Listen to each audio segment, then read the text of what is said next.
Well, Okay, next topic. What? Okay. We've been talking about it for I know you're right. Okay. 8 minutes. Next topic is Dustin Poirier says that Conor does not deserve He doesn't. championship fight. He doesn't. He doesn't deserve it, but It should. I told you it should have been the second Dustin versus Poirier. that should Have been the championship fight. But he's messing up though because he's for sure gonna fight Conor next, and he's basically saying that He's not for sure. deserve it. No, I think he will.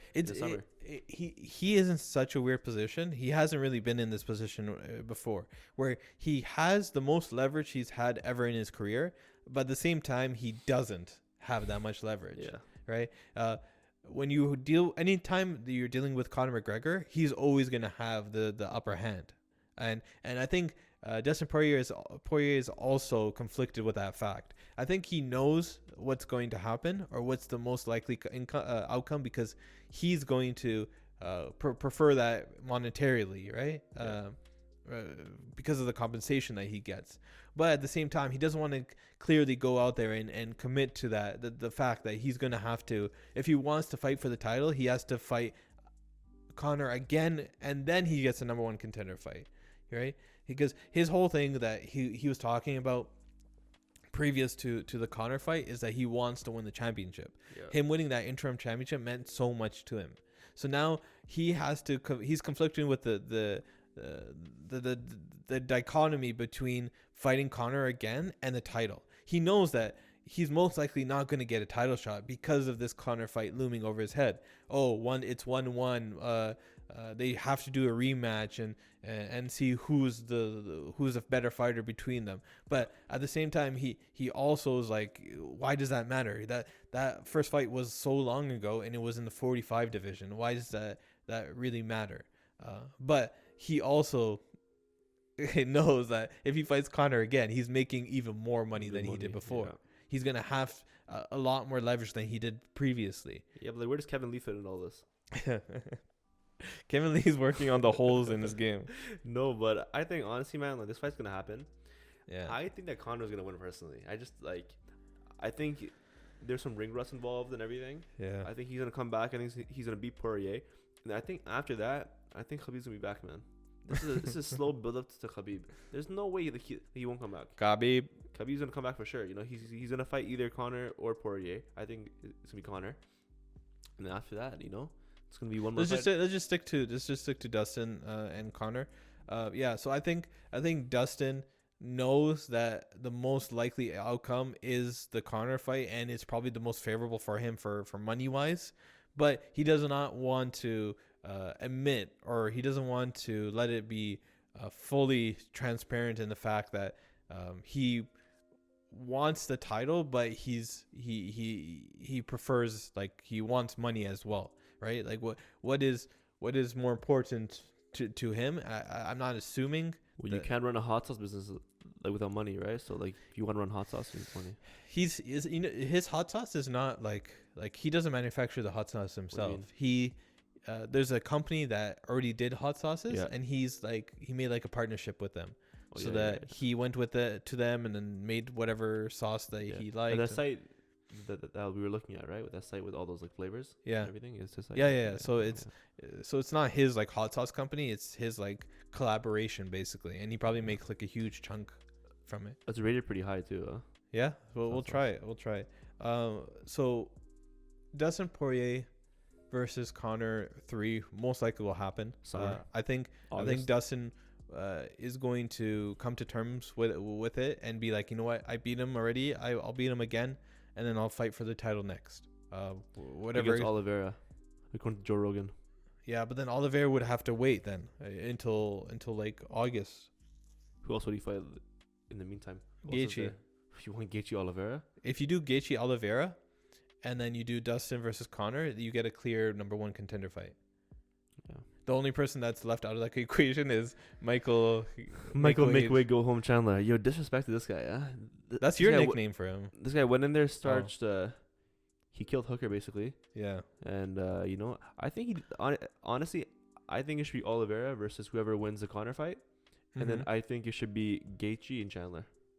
I think that'd be a really cool fight. Yeah, that's possible. But and then where's Tony Ferguson? Tony Ferguson versus Nate Diaz. No way. Tony Ferguson versus Hooker? Yeah. Islam Makhachev. See, bro. No, stop feeding people to stop feeding Tony Ferguson to other guys. Who's feeding? You're just saying give Tony Ferguson to Islam so Islam can get bigger off of his name. Basically. No, I don't like that. I still think Tony has an ability to win the championship. It's not going to be as easy or the same path that he had before. I think Tony should retire personally. No. But back to Dustin and Conor, just quickly. I think the first and second fight for the Dustin and Conor fight were kind of similar.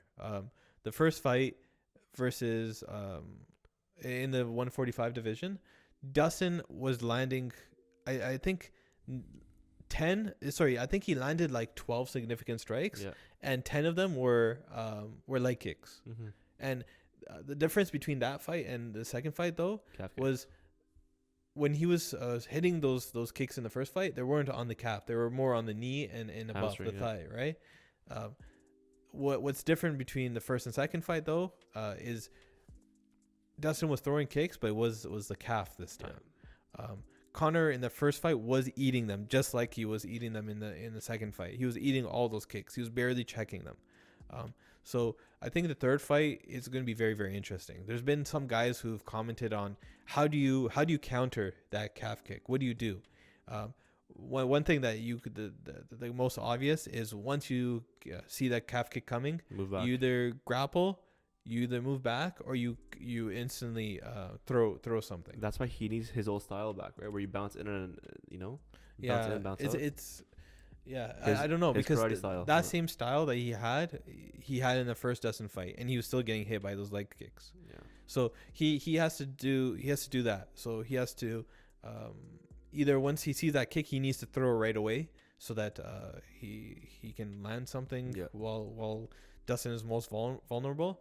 But the other thing that came out from Michael Chandler is that he was saying Michael Chandler was like, oh, the way that I deal with it is that I just throw my leg up, like I pull my leg out of that position. He's like, I'm not fast enough. I don't know what he said, but he's also very short too, right? So yeah, so I watched his fight against Dan Hooker, and Dan Hooker was throwing like leg kicks and kind of calf kicks, and he wasn't really pulling his leg out.